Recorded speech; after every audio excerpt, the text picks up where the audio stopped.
Donc je me suis installé en 2000, donc où j'ai repris une exploitation voisine de celle de mes parents. Donc nous avions à l'époque une centaine d'hectares comme aujourd'hui, sauf qu'à l'époque notre droit à produire était de 400 000 litres de lait. Étant à l'époque plutôt passionné par l'élevage, j'ai pris en charge la partie du troupeau laitier. Et mon père qui était passionné de culture, lui s'est occupé de la partie céréales, en système conventionnel, donc équipement matériel individuel pour grosse partie.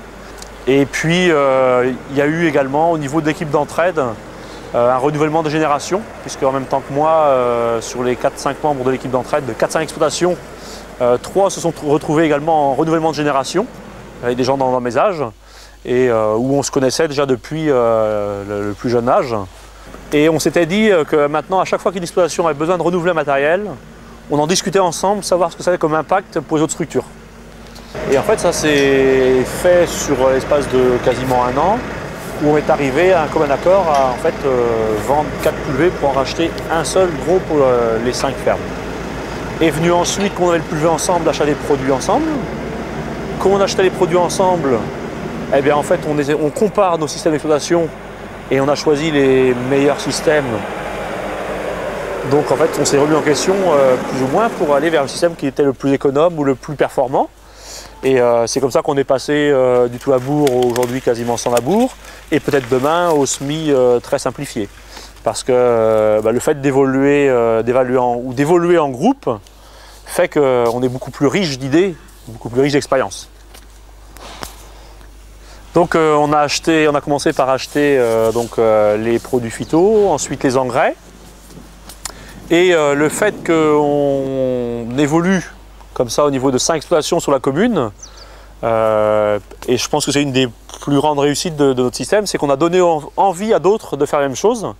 Et il s'est créé sur la même commune un autre groupe de quelques agriculteurs aussi, genre c'est 5, 6, 7 je crois, qui ont fait la même démarche que nous, qui ont également acheté un pulvé en commun. Et du coup, en fait, il y a eu échange entre les deux groupes pour, par exemple, acheter les 2 mêmes largeurs de pulvé. Parce qu'on s'aperçoit que quand on a un seul outil, par exemple, pour 5 exploitations, le jour où il y a une panne, malheureusement, la pression est plus forte qu'en individuel. Et le fait, on a échangé entre les deux groupes de façon à acheter les mêmes largeurs de pulvé, par exemple, de façon à ce que si un jour un groupe est en panne, on puisse se dépanner ensemble. On est arrivé à un stade aujourd'hui, et je pense que c'est une des grandes réussites, à faire des achats entre les deux groupes d'agriculteurs pour l'azote. C'est-à-dire qu'on a encore multiplié, on n'achète plus l'azote pour 5 fermes, on achète l'azote pour 10 fermes.